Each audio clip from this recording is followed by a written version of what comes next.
This is a really simple video that's going to show you how to pin data in n8n. The reason why we want to pin data is because we don't want to keep calling the same nodes again and again and again. It might be that calling the nodes of the workflow has a cost because you're calling an API service or you're calling an AI agent or something like that.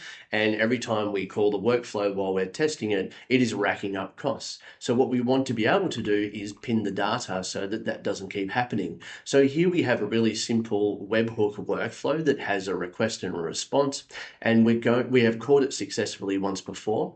And here you can see the data that's available from when we called it using a test call.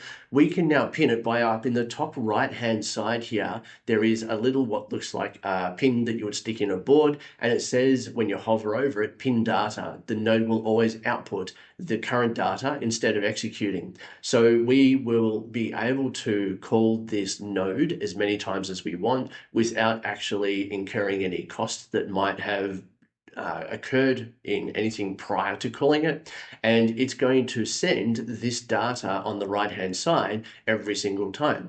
Now we know that it's pinned because when I click on this, then it goes purple. You see this purple color and banner, and it says this data is pinned for test executions. So we can get out of this now, and we can see again that it's highlighted in a purple color where previously it was green. It's got a little pin that's pinned there. We can save this, and now what we can do is execute the workflow, and what it's going to do is rather than wait for something to call the service, it's going to use the pinned data to run the workflow. You ready?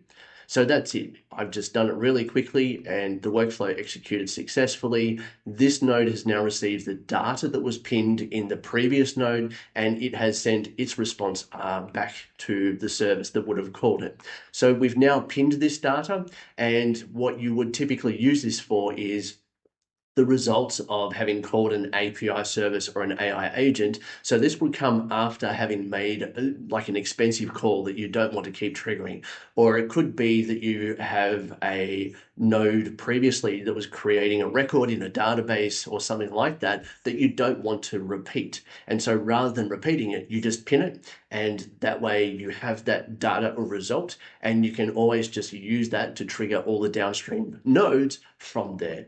Hopefully this is really helpful for you. If so, please like and subscribe, and I'll share a lot more valuable YouTube videos like this one.